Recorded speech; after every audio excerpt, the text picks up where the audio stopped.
Bienvenidos a otro programa de Periscopio aquí en el streaming de UniTV. Todas las semanas hablando de algunos temas que andan dando vuelta en la sociedad y siempre pensando de algún modo en esta situación tan extraña que estamos viviendo por estos días en nuestra sociedad. Y hoy nos vamos a dar un lujo, vamos a hablar con una persona requerida en el doble acepción del término. ¿Sí? Es requerida porque está muy solicitada y es requerida porque hay un montón de gente que la quiere. Y la gente que no está de acuerdo con ella no es que no la quiere, la respeta también muchísimo. Vamos a hablar con Graciana Peñafort hoy aquí en Periscopio de dos cosas puntualmente. Una que tiene que ver con esto que se ha dado en llamar reforma judicial, que a algunos también se dice ley de organización y competencia de la justicia federal, que es el nombre con el cual entró el Congreso, y también el decreto que salió la semana pasada de determinar que sean servicios públicos todos los sistemas de Internet, de televisión por cable, de celular, que también se prestó a una discusión social con menos énfasis que en el otro, pero siguen dando pelea a los dueños de los cables y de las telcos puntualmente, sobre todo algunos. Así que vamos a hablar con Graciana sobre esta cuestión. ¿Qué haces, Graciana? ¿Cómo te va? Esperemos que salga un programa derecho hoy, ya que vamos a hablar efectivamente de estas cuestiones que te competen. ¿Cómo estás? Muy bien. Cansada, pero muy bien. Días intensos. Todo Todo junto. O junto, sea, todo junto. reforma judicial y encima Alberto Fernández saca este decreto. Voy a esperar una semana, ¿no? Digo, para que no meterte en semejante balurdo. Bueno, pero en el decreto yo no tuve participación, solo me tocó explicarlo. Voy a Claro. ser justa, en esto trabajó otras personas, está bien, está muy bien. Pero vamos a empezar por el principio. La prensa habla de reforma judicial. Justo ayer hubo un mensaje de Cristina Fernández de Kirchner donde dice que en realidad no es la reforma y le ponen nombre que efectivamente es. Se dice un montón de cosas y la idea un poquito es sintetizar 3 o 4 puntos que consideres claves para la ciudadanía con respecto a este proyecto puntualmente, más allá del poroteo en el Congreso, etcétera, etcétera, que no es poco importante, pero a veces ocupa toda la atención. Bien, mira, el proyecto lo que establece es una reestructuración de cómo funciona el Poder Judicial Federal. En particular, hace hincapié en tres aspectos que para mí son muy importantes. Primero, desconcentra el poder de Comodoro Pi, es decir, son 12 jueces que tienen la completa jurisdicción, se unen con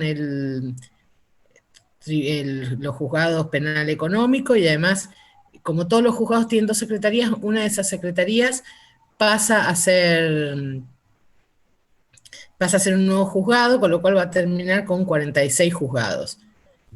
En el proyecto original estaba la idea de unificar de la misma manera el contencioso administrativo con el civil y comercial, es decir, los fueros donde se discuten los temas económicos tienen mucha menos prensa que la penal, pero son muy importantes porque se discuten los temas del Estado y desde los contratos de servicios.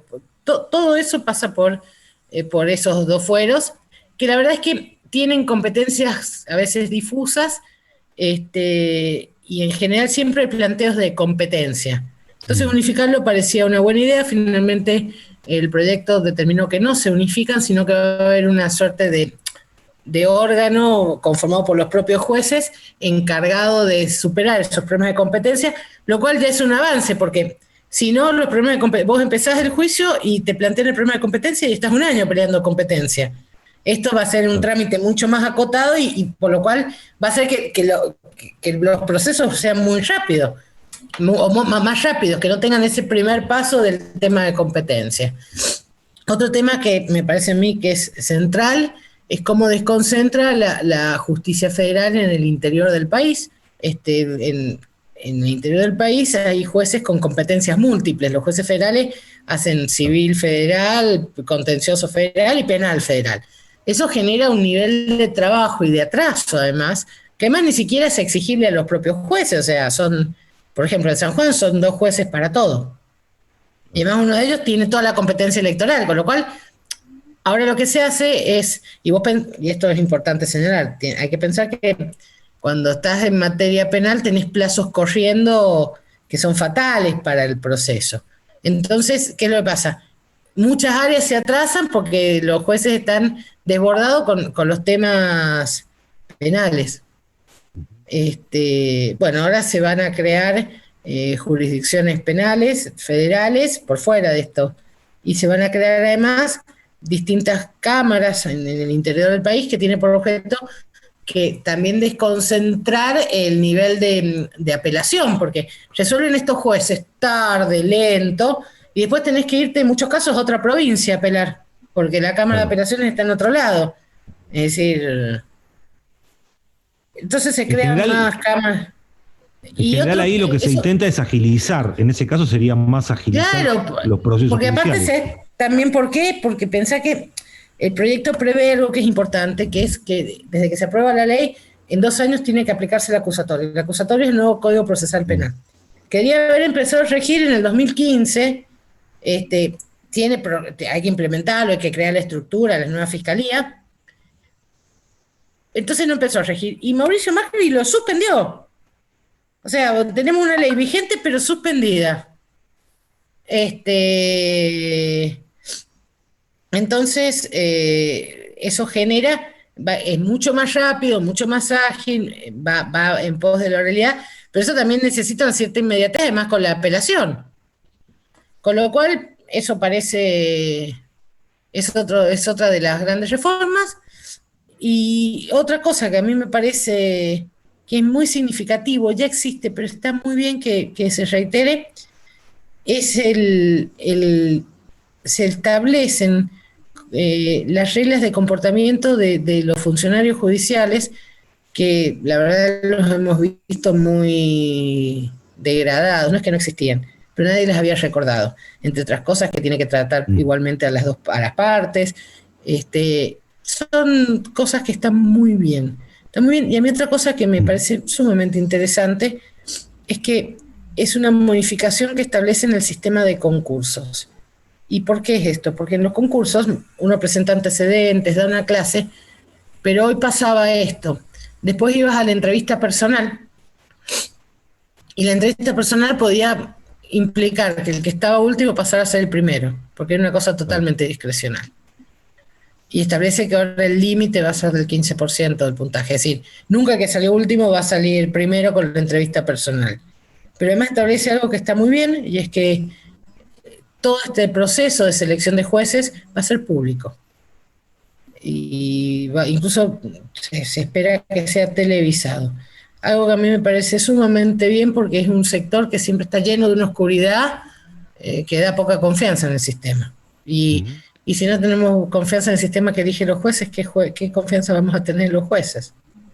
Pues sabes que hay, en general, cuando la población, porque en definitiva hay parte de lo que vos comentás que termina un poco circunscripto al mundo de abogados, de la justicia, estas cosas que vos planteás no terminan de estar permeadas en el resto de la sociedad de alguna manera.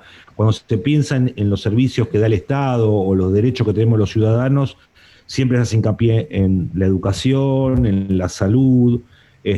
Hay como dos mundos, y bueno, la seguridad aparece por derecha en general, el Estado tiene que garantizar la seguridad cuando hay elecciones, ¿no es cierto?, o cuando hay intento de desestabilizar algún gobierno, pero hay como dos mundos que son manejados más profesionalmente. Uno, la cuestión tributaria, a la cual tenemos que recurrir a contadores, y otro es el Poder Judicial, tenemos que recurrir a ustedes, a los abogados.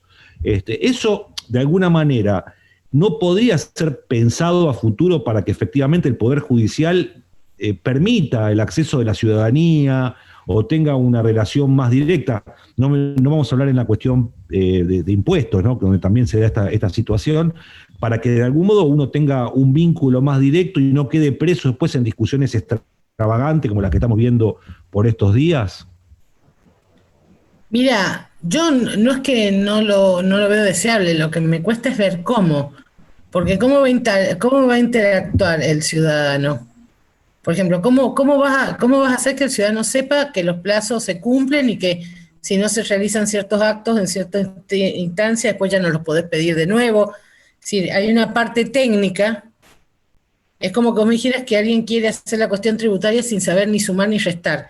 hay aspectos técnicos de la relación del ciudadano con el Poder Judicial que requiere su expertise. Por eso la acepción de operadores jurídicos no habla de los tipos que van y te convencen jueces, hablan de las personas que conocen ese mundo y esas reglas. Voy a darte un ejemplo mucho más sencillo. Pensá que hay un sistema de investigación que exige que la prueba sea obtenida legalmente. Y suponete que hay una escucha que no fue obtenida legalmente, pero el señor la escuchó en TV. ¿Cómo le explicas a un señor que no entiende el origen y cómo se razonó el modo de colección de la prueba, que eso que él escuchó en TV no lo puede usar? Porque cuando la prueba está obtenida mal, no la podés usar judicialmente. Es así, aunque te dé la posibilidad de ganar, no la podés usar. Sí, eso, digo, yo veo algún... Claro, lo que digo es que también de algún modo el sistema termina estando armado porque en definitiva hay un montón de otros aspectos que sí son de índole técnico, que sí de algún modo la ciudadanía tiene un acceso un poco más directo, qué sé yo, algunas normas a cumplir, el tribunal de faltas, cuando uno pasa un semáforo en rojo, no necesita un abogado para resolver el asunto si es que efectivamente la multa fue hecha. Sí, pero no te olvides que los tribunales de falta son tribunales administrativos, en el cual rige el principio de indubio pro administrado, es decir, que en caso de duda siempre hay que estar a favor del administrado. O sea, siempre vamos a depender de ustedes para estas cuestiones. Y la parte técnica sí, después puede haber hay gente que plantea que los jueces no sean solo abogados, no sé, hay distintas cuestiones que se pueden plantear, pero lo que tengo claro es que no es lo mismo el procedimiento administrativo que el procedimiento ante un tribunal, en ningún caso. Claro. Porque además la administración no puede dar por caído totalmente un derecho, porque siempre te queda la vía de la revisión judicial. Ahora, cuando vos perdés un derecho en la vía judicial, a llorar al campito. Entonces es muy complejo. Yo no digo que siempre vayan a depender de los abogados, pero la asistencia técnica es imprescindible. Imprescindible. En estos días hubo algunos sectores de la sociedad que dijeron que esta reforma judicial está para que Cristina no tenga problemas, y de otro lado se dijo que los que se oponen a la reforma judicial es para que Macri no tenga problemas. ¿Cómo hacemos para resolver esa cuestión que termina estando instalada en la opinión pública, que termina siendo absolutamente ramplona y que impide que de algún modo participemos en una discusión un poco más razonable en términos más estructurales? A ver, cuando estábamos discutiendo el proyecto en el Senado, se dio un diálogo que es bastante demostrativo. Sapsay, que está en contra de la reforma, planteó que esta reforma era para sostener la impunidad de Cristina. Entonces la senadora Almirón le dijo, bueno, dígame en qué artículo. Y entonces Sapsay tuvo que retractarse, si no hay ningún artículo. Y es cierto, no hay ningún artículo, porque todas las causas que ya están, que ya existen, van a seguir con los mismos jueces. No cambian los jueces, no cambia nada que dependa de este gobierno en términos de las causas anteriores. Con lo cual no hay mucha discusión respecto a eso. Y también hay que señalar que claramente el gobierno de Cambiemos, los exfuncionarios, están siendo investigados. El hecho que vayan a ser juzgados por el sistema acusatorio ya es una garantía para ellos, porque es un sistema con muchas más garantías procesales para quienes son sujetos a una investigación penal. Pero yo creo que no quieren debatir la ley, primero porque en este contexto les cuesta mucho.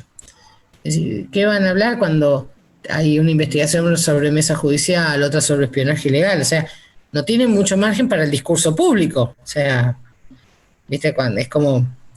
Una cosa es querer hablar de que está mal andar desnudo por la calle, y otra cosa es querer decir que está mal andar desnudo por la calle mientras te muestran una foto de vos en pelotas.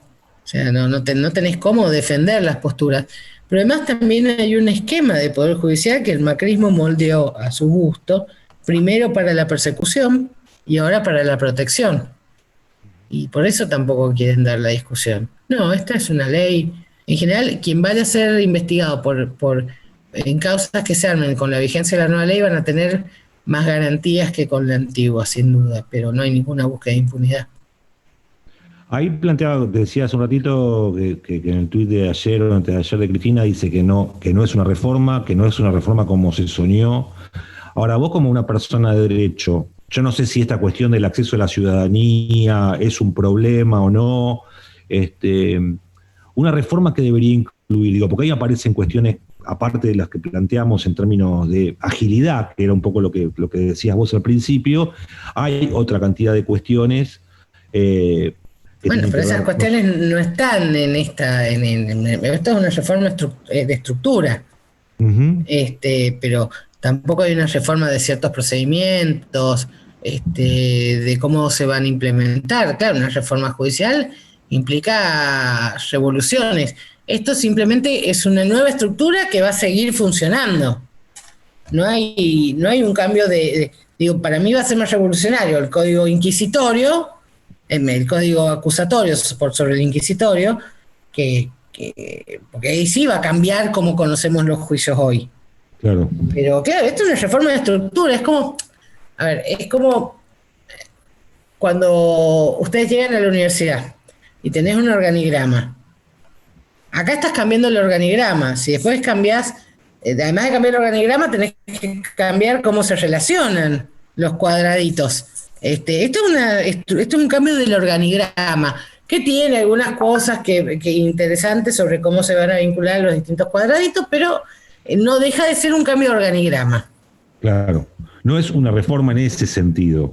Exactamente. De que podamos discutir qué derecho queremos, qué poder judicial queremos, qué acceso. De alguna manera lo estás discutiendo, pero no alcanza con eso, no alcanza solo con esto. Esto es un cambio de organigrama.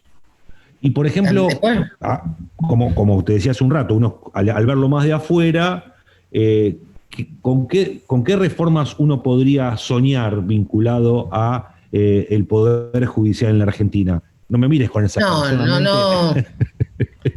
Es un tema para gente que, digo, cada uno tiene sus preferencias. Yo tengo mi manera de concebir el poder judicial. Yo, por ejemplo, a mí me gustaría mucho que para que no volvieran a pasar esto de servicios de inteligencia, policía, todo esto horrible, se creara una policía judicial. Ajá, es decir, una policía que además tenga la posibilidad de convocar a expertos de distintas áreas para las investigaciones que necesiten. En lugar de tener estos peritos que son sorteados, que siempre son los mismos, que todos putean. Nada, un sistema que coordine el Poder Judicial, que investigue y que pueda convocar a peritos de todos lados, pero sin estar dependiendo del criterio de un juez. Claro. Porque si no te pasan cosas como lo que hizo Bonadí, te convoca a Cohen, que te hace una pericia más trucha que nadie. Es decir, pero ¿ves? Eso sería un cambio, una verdadera revolución, porque la prueba se colectaría y se analizaría en otro contexto. Pienso en materia penal.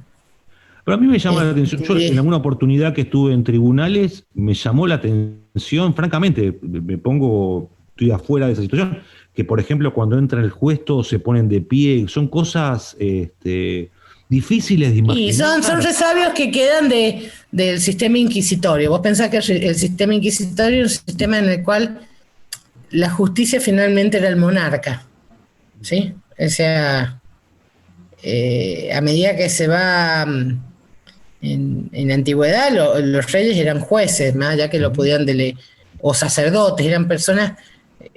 Los sistemas tienen esa raigambre cultural de cuando quienes juzgaban eran seres de alguna manera superior.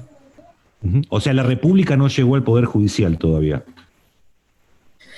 El Poder Judicial es una consecuencia de la República, entendida como una separación del monarca con el poder de juzgar. Y en ese sentido es un elemento de la República. El problema es que muchos jueces hoy actúan como si fueran pequeños monarcas. Es decir, esto que duran en su cargo mientras dura, son vitalicios, no tienen controles fuertes posteriores, no deben revalidar sus mandatos, hace que haya una ausencia de controles democráticos más que republicanos en el ejercicio de la función judicial. Y eso genera estas cosas un poco lentas, un poco formalista, tal vez en exceso, que es lo que vos ves reflejado.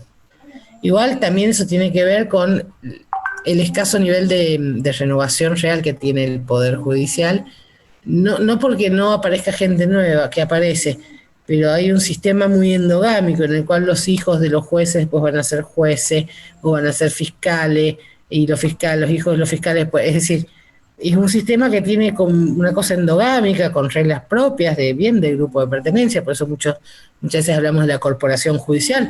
Ojo que incluye a los abogados también, pero que genera una serie de normas de conducta que no están estipuladas en ningún lado, pero que están vigentes, plenamente vigentes.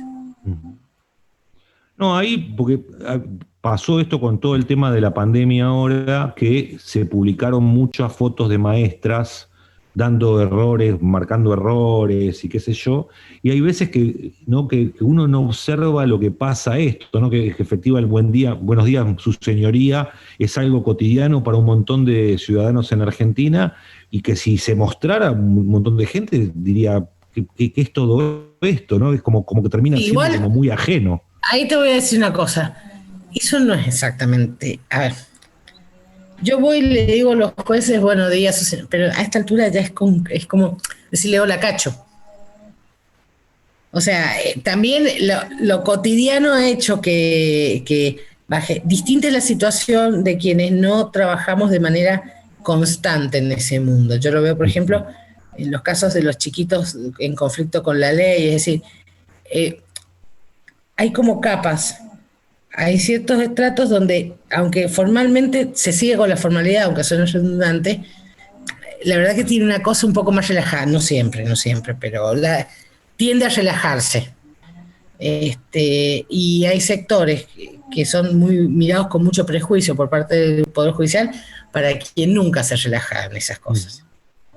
Pero eso pasa, eso hay que renovar también, por eso fue tan revolucionario lo que intentó hacer Cristina Fernández de Kirchner en su viejo proyecto de reforma judicial, donde hablaba de democratización de la justicia, para solicitar que el personal que ingresara sin vínculo con alguien del Poder Judicial.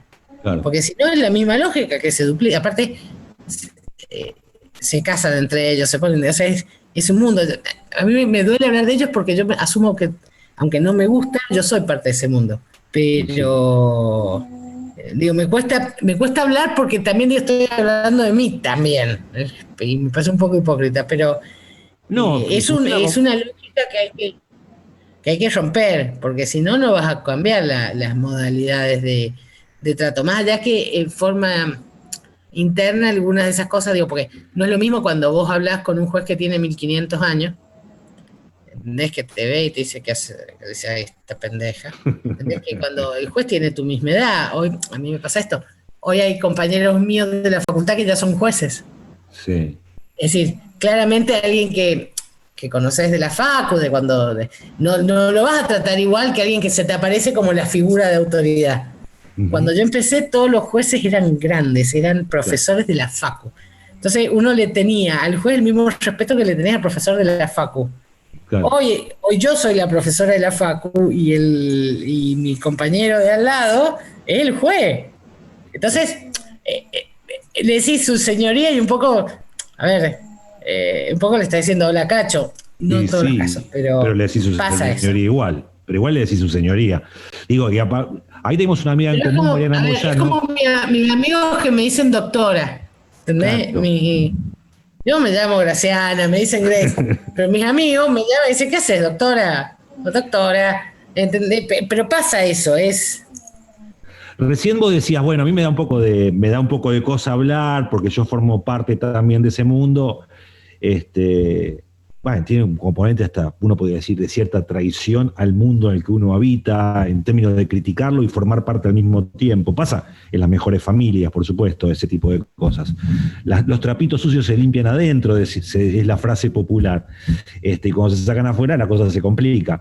Pero también da cuenta un poco de esta opacidad, de que lo que pasa en esos palacios afuera no se conocen, y paradójicamente la gente reclama justicia y pone también en ese poder una especie de cosa que por otro lado no se condice después con la realidad. ¿Cómo se hace para que efectivamente haya ciertos niveles de transparencia y que de algún modo sea una institución como puede ser una escuela, como puede ser un hospital, este espacio del Estado? Mira, transparencia se pone con procesos claros. Yo, a ver, voy a ser clara. Yo soy parte de ese mundo. Muchos de mis amigos son abogados, son jueces, son fiscales. Eh, mi día a día transcurre una buena parte de mi tiempo, bueno, no en cuarentena, ¿no? Pero mi día habitual. Es más, si vos me preguntan, de las cosas yo más extrañas es ir a tribunales, porque veo a la gente que es mi gente, o sea, incluso los que no quiero, pero ese es mi universo. Este, y y sin embargo, nada, yo por ejemplo tengo por regla, yo no salgo con abogados. Hace mucho tiempo dije no salgo Es con una abogados. buena. Pero eso me trae una consecuencia cuando yo trato de, cuando yo llevo a la persona, al compañero con el que sea que estoy saliendo, y la presento en los cumpleaños, y después me dice, pero ¿cómo? ¿Vos no lo acabás de putear a ese juez en un escrito que me leíste? Y sí, Claro, sí, pero sí. después me lo voy a cruzar en una situación. Pero es simple, no es el nivel de proximidad, aunque poner distancia está bien, pero lo que sí tenés que hacer es tener procedimientos claros. Es como decía Perón, el hombre es bueno, pero si se lo controla es mejor. Entonces hay que tener procedimientos claros sin excepciones, es así. Pasa por ahí, no es mucha más ciencia. Sí, Es decir, que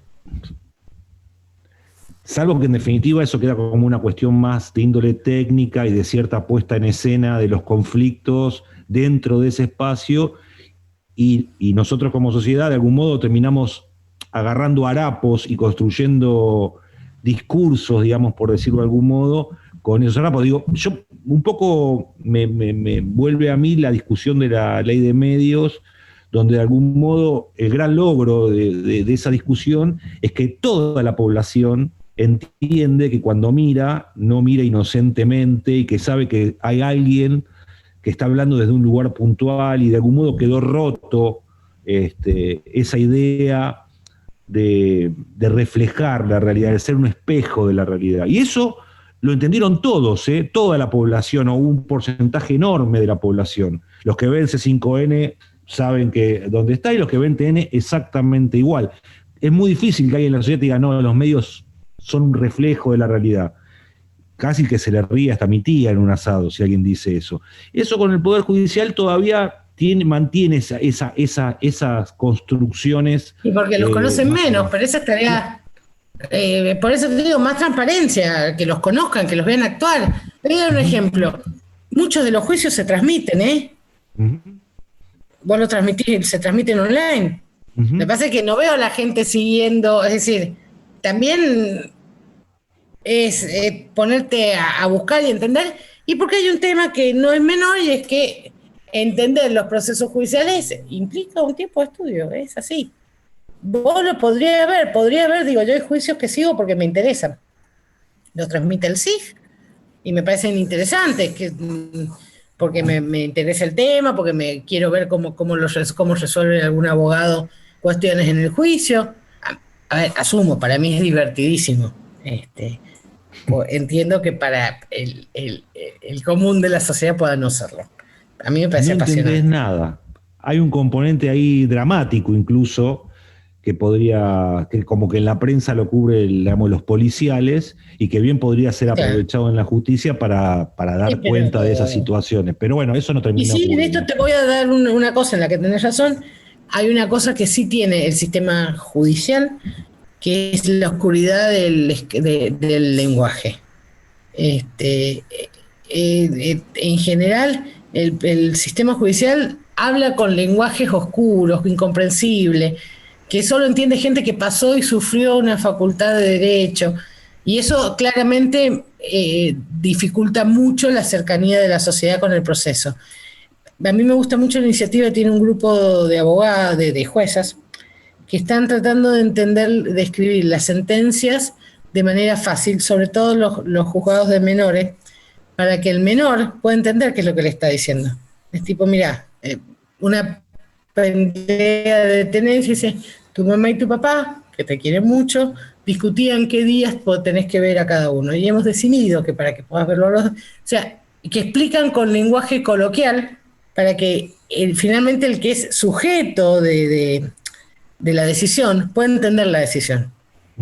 Porque leerle un convenio de visita, un acuerdo de visita a un niño. No entiende por qué Navidad la pasa con el padre si él lo quiere pasar con el amiguito. O sea, claro, hay un intento, porque está detectado eso de la oscuridad del Poder Judicial en términos del lenguaje, que empieza a trabajar sobre eso.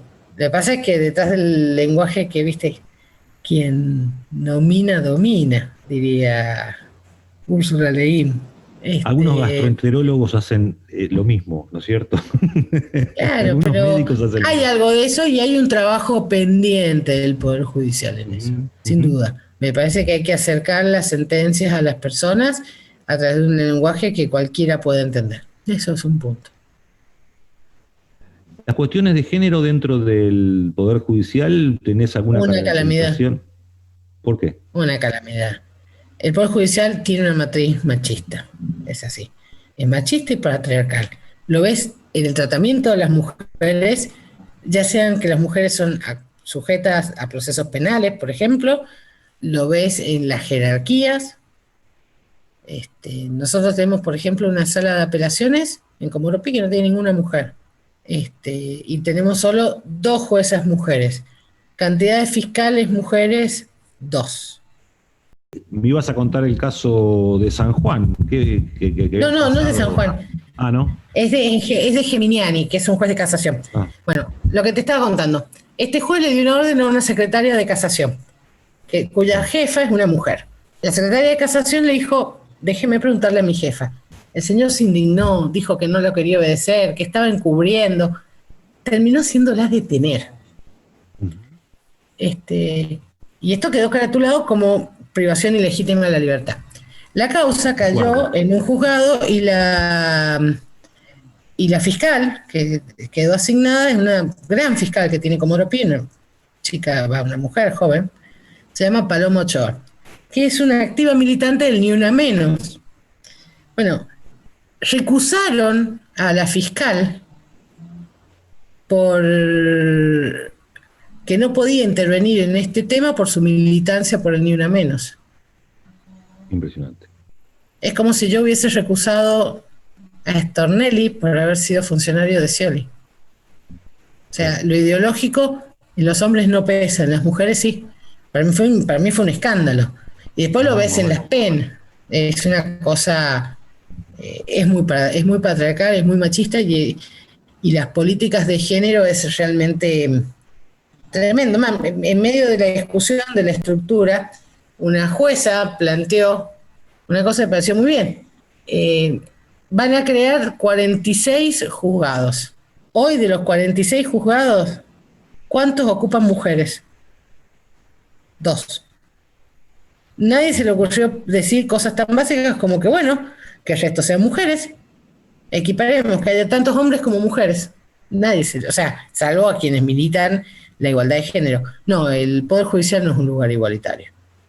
Alguna mujer ha logrado sobrevivir, pero en general no es un lugar igualitario. En algún momento yo llegué a escuchar que en algunos edificios judiciales ni siquiera había baños para mujeres.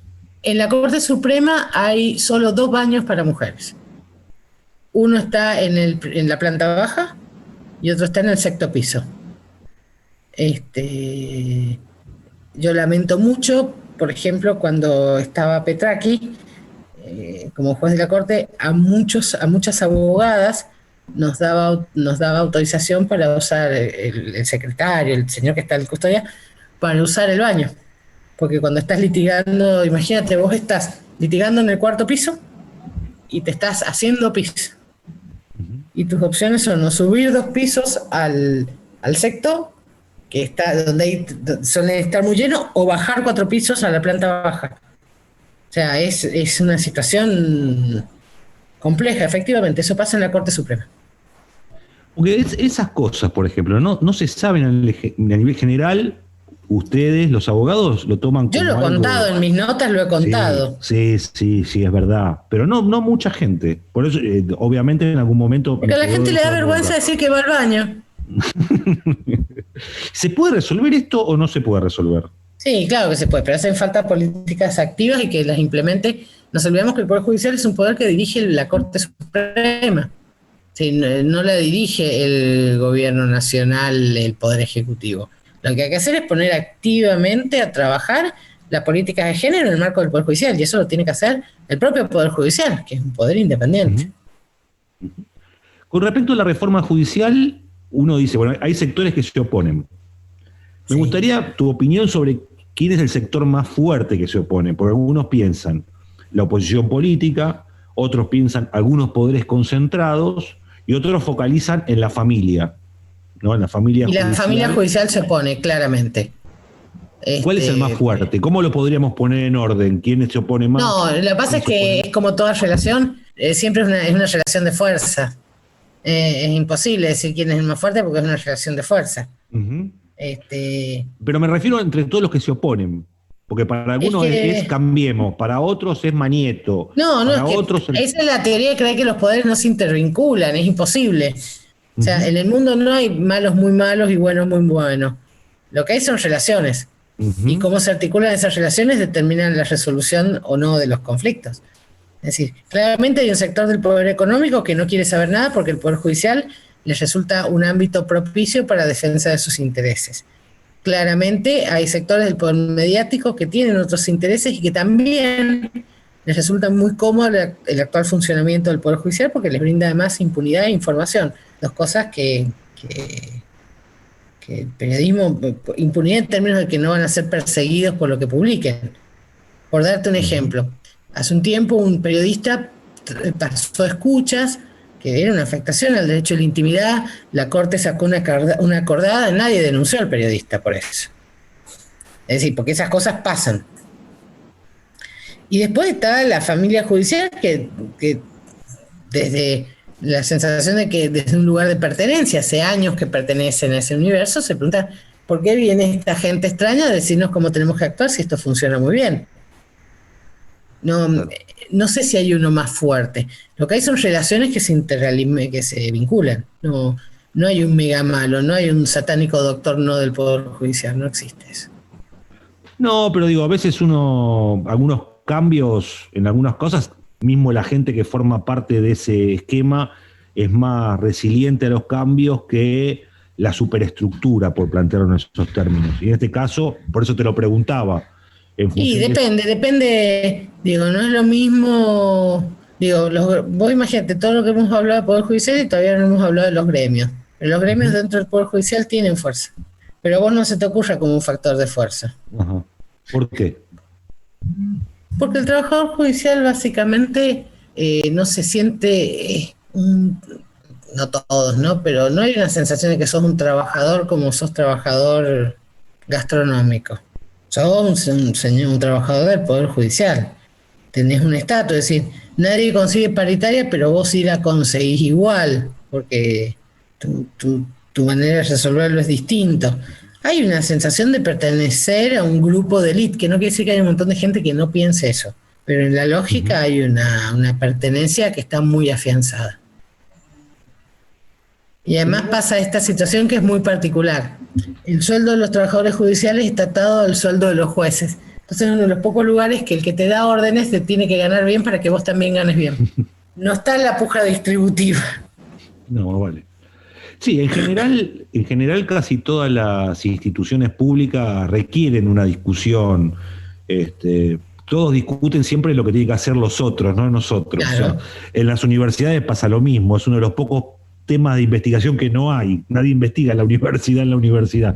Esas cosas también ocurren, digamos. Y cuando alguien de la universidad quiere decir algo, medio que también pide disculpas, como estamos tratando de hacer. Pero también está bueno que la gente que no forma parte de esas instituciones también vea esas contradicciones, esas situaciones que efectivamente se dan. Decíamos hace un rato... Sí, discúlpame.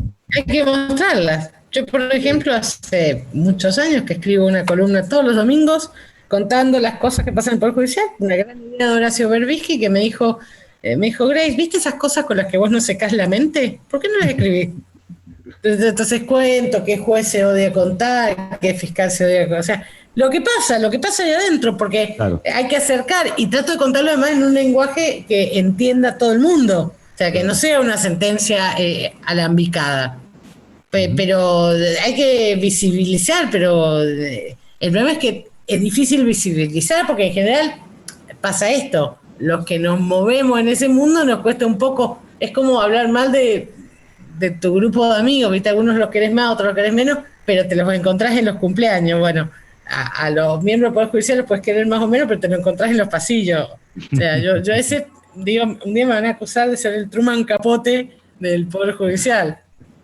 Puede ser. Pero hay que contarlos, es la única manera de explicar. Digo, hay cuestiones judiciales que solo se entienden si vos entendés las relaciones judiciales, de, qué sé yo, causas que han tenido que ver con la pelea entre un fiscal y un juez. ¿Entendés? Que aparte son peleas como todo mundo chico a muerte. Pero hay que contarlo. Sin contarlo no podés. ¿Vos tenés alguna expectativa con lo que pasa en estos días en el Congreso con respecto a estas modificaciones en la justicia federal? Mira, yo espero dos cosas. Sé que del Senado probablemente vaya a salir. Espero que diputados del debate, que debatan, que finalmente acepten debatir. Y si hace falta que modifiquen el proyecto, yo estaría de acuerdo. Porque me parece que es un proyecto que requiere, que es mucho mejor que salga con consensos. Entonces, si es necesario que volverlo a discutir, lo volvemos a discutir. Yo estoy dispuesta. Yo quiero un buen proyecto, yo quiero que este proyecto funcione. Primero porque es un proyecto que Alberto Fernández viene preparándose mucho. Él es abogado, como yo, ha litigado en los mismos lugares que litigo yo. Entonces, me parece que es un proyecto que merece la mayor participación y el mayor trabajo posible de todos los sectores. Y yo tengo mucha esperanza de que funcione y que nos dé un mejor poder judicial. Decíamos hace un rato que la discusión de la ley de medios de algún modo hizo que toda la sociedad, más allá del articulado que se haya cumplido, no en qué medida, las marchas, las contramarchas, pero cambió la mirada de la sociedad sobre el rol que juegan los medios de comunicación. La sociedad argentina, para nosotros está naturalizado, uno se va a otro país y eso no lo ve de esa manera. Y también, de alguna manera, durante el menemismo en la Argentina, una buena parte de la sociedad compró que para tener derechos tiene que pagar, ¿sí? Y una parte de la sociedad piensa eso, y otra parte de la sociedad, en la cual obviamente nos incluimos unos cuantos, no lo vemos de esa manera. Y eso entra en colisión permanentemente, y con esto quiero ir a el decreto del otro día vinculado a de considerar las redes como servicio público y que de alguna manera el Estado pueda fijar algunos parámetros de cómo se cobra ese servicio de alguna manera. No, es que me parece que ahí hay un problema en la concepción. Lo que hizo el Estado hizo dos cosas muy importantes. Primero, puso un límite al aumento de los precios en esta temporada de pandemia, lo cual es indiscutible. Pero además de eso, declaró a los servicios como servicios públicos. Cuando vos hablas de servicios públicos, no solo hablas de regular las tarifas, hablas de muchas más cosas. Por ejemplo, la prestación básica para todos, vinculado a lo que vos decís, que no exista un precio prohibitorio para acceder al derecho. Y además habló de otra cosa que es esencial. Esta es una actividad, las comunicaciones, en las cuales nosotros usamos como plataforma para ejercer muchos derechos. Y esta actividad, que es de clara utilidad pública, no está en manos de privados. Entonces vienen debates que tienen que ver, por ejemplo, cómo se usan las nuevas tecnologías. Vos podés usarlas para tener mayor rentabilidad o podés usarlas para ampliar la capacidad de las personas que acceden. Bueno, esa toma de decisiones es una toma de decisiones que estuvo durante años delegada en el sector privado y que ahora va a tener una participación estatal, que me parece muy razonable. Me parece que lo que estamos discutiendo no solo es el acceso o cuánto cuesta el acceso, sino además cómo se van a articular los distintos recursos que un sector tan significativo tiene en el país. Ujú.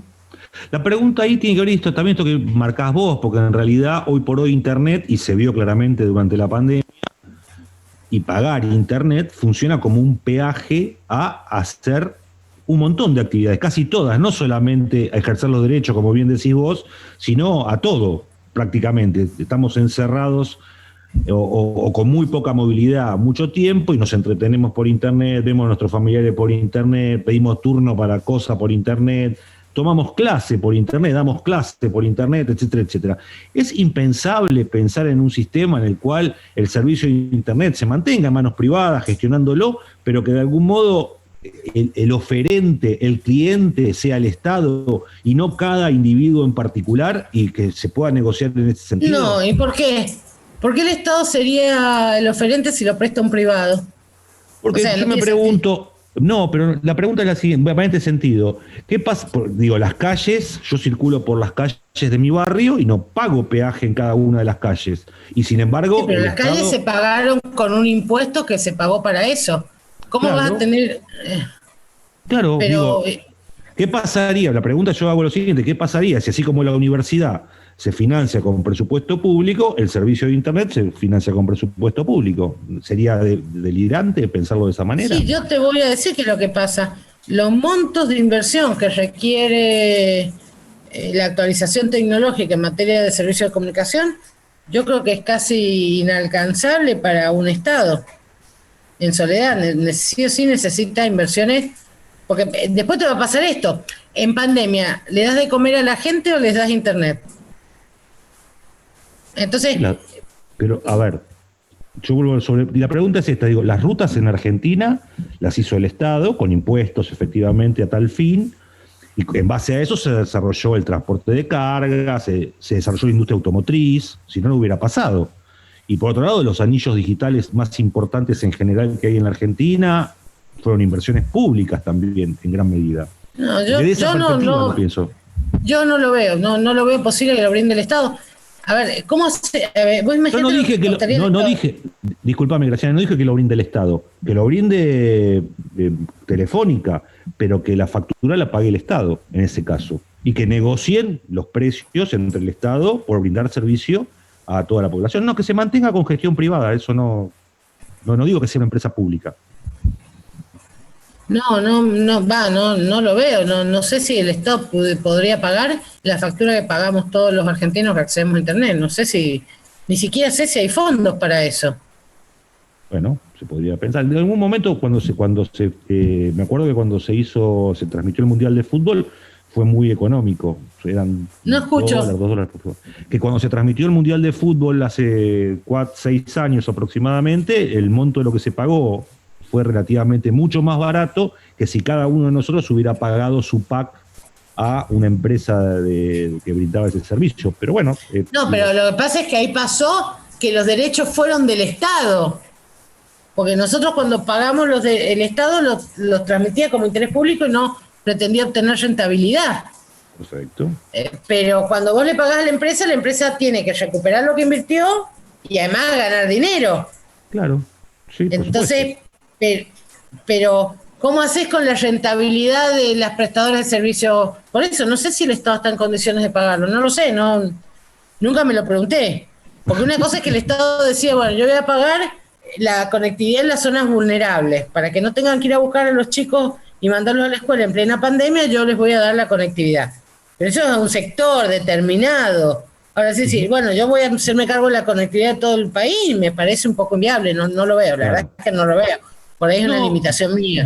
De algún modo uno lo vio un poco con el tema de los subsidios al consumo de energía eléctrica, a la luz, al gas. Pero fueron subsidios y generaron situaciones pero de algún críticas. modo las empresas, y también es cierto que en la electricidad y que ellos puede haber un derroche, en Internet el derroche es más difícil de cuantificar. Pero bueno, no importa, igual era una pregunta que yo por lo pronto me hacía, digo, ¿por qué no se puede también pensar una cuestión que no implique que el Estado se hace cargo de eso, sino que le compre un servicio a un particular que tenga su ganancia, su tasa de retorno, etcétera, etcétera, como teóricamente debió haber pasado también en momentos de subsidios? ¿Qué elementos? Me parece que te voy a ser honesta, me parece que es algo que pensado parece genial, pero no tiene en cuenta la estructura del negocio de las telecomunicaciones. Porque vos no solo tenés que pagarle el servicio. A ver, te voy a dar un ejemplo. Eh, ¿Cómo le cubrís a las empresas el costo de cada reparación? Es decir, los call centers, digo, es como... No, hay una estructura de costos de este tipo de servicios. Uh-huh. Que el Estado no sé si está en condiciones de prestárselo a toda la población. Y también te decía, y no sé si está en condiciones de prestárselo a toda la población en igualdad de condiciones, porque alguna cosa es que uno tenga un acceso básico a Internet, que yo estoy muy de acuerdo, incluso lo pondría en plataformas abiertas para que vos caminando por la calle puedas conectarte a un Wi-Fi inalámbrico. Pero te hago una pregunta, ¿cómo haces para regular el ancho de banda? ¿Cómo haces si todo el edificio con la misma red de conectividad quiere ver la misma película en Netflix? No funcionas. O sea, no es viable, no es técnicamente viable. Saturaríamos, no hay redes que sean capaces de abastecer así. Y te hago una pregunta, ¿por qué el Estado va a decidir, por ejemplo, que yo que vivo en el piso 15 voy a tener tal empresa que él paga, y el que vive abajo mío va a tener tal otra empresa que también es pagada por el Estado y tienen velocidades distintas? Claro. O sea, hay una estructura de negocio que no es que la idea no sea tentadora, yo la veo inviable de la estructura de negocio. Y con lo único que sí estoy de acuerdo de lo que vos estás planteando es que me parece que hay un sector que sí debe garantizar un mínimo de acceso, es más, yo casi me apuesto a decir sin pago. Para dar un ejemplo claro de esto, hoy vos no podés sacar tu DNI si no tenés acceso a Internet, porque para sacar el turno, para sacar el DNI necesitas el acceso a Internet. Entonces, no estaría mal que vos te puedas ir a la plaza de enfrente o conectarte al Wi-Fi y sacar tu turno para Internet.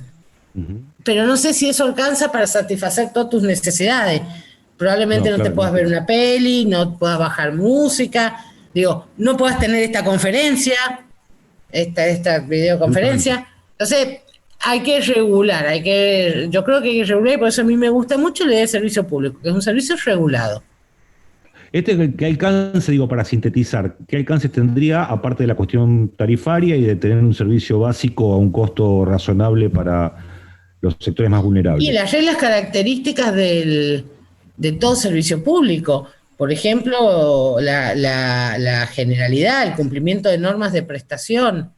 Así que hoy, cuando tenés que reclamarlas como reclamo de usuario, y distinto es cuando lo haces como reclamo de usuario de servicio público. El poder de policía que tiene el Estado sobre cómo te brindan el servicio. Y todas las materias reguladas tienen un control, un poder de policía especial del Estado sobre esas materias, y a mí me parece que está muy bien. Porque hoy esto que sea tan privatista el sector hace lo que vemos, que en la escala de los reclamos están las telecomunicaciones. Claro, absolutamente. Y aparte que lo más dramático, que toda esta discusión que veníamos teniendo desde hace tantos años fue tan brutal en estos últimos meses que ocupó todos los lugares de nuestra vida el tema de la conectividad, y nos dimos cuenta lo dependiente que somos efectivamente de eso para hacer cualquier cosa. Bueno, la verdad estuvo buenísimo, me encanta. Yo venía con una idea, la destruiste, pero me pasa en todos los programas esto. Así que me siento bien de no ser la excepción. Para eso lo hacemos. No, lo más mínimo, Graciana, lo más mínimo. Yo pregunto a veces digo, algunas preguntas son un poco exageradas, pero bueno, también es cierto que uno en la fantasía también piensa algunas cosas, y está bueno saber lo que opina la gente que piensa 24/365 sobre estas cuestiones. Graciana, fue un placer charlar con vos hoy sobre estas dos cuestiones. No quisiera estar en tu lugar en estos últimos días. Como dije al principio... Igual te voy a decir algo, yo elegí estar en este lugar, sí, porque tal vez lacanianamente en la queja está el goce. Sí, pero los pelotazos está bueno que vengan de a uno. ¿Sí? Es así. Vos sabés que, como decíamos al principio del programa, sos una persona muy requerida y estas situaciones te requieren, y lo dije en el doble sentido de la palabra, porque efectivamente mucha gente siente mucho cariño por vos, por muchas razones, no solamente por cuestiones ideológicas, también por tu forma de manejarte, de ser, y también de explicarnos algunas cuestiones que en general se nos aparecen como muy oscuras. Así que te quiero agradecer mucho esta charla. Yo creo que el conocimiento es la base de la libertad. Nunca vas a ser libre si no conoces, y yo creo mucho en la libertad. Entonces me encargo de que la gente, que todos entendamos y conozcamos. Bueno, muchísimas gracias, Graciana, ha sido realmente No, un por placer. favor, les mando un abrazo. Y nosotros nos encontraremos la semana que viene charlando sobre alguna otra cuestión. Este país, ustedes saben que nos trae cosas todos los días. Ahora estamos en un momento de quizás estar un poquito más encerrados, reflexionando algunas cuestiones. Las cosas no son tan simples, son más bien complicadas. Y está bueno detenerse un poquito para meterse en esa complejidad. Nos vemos la semana que viene aquí en Periscopio por el streaming de UniTV. Ha sido un placer.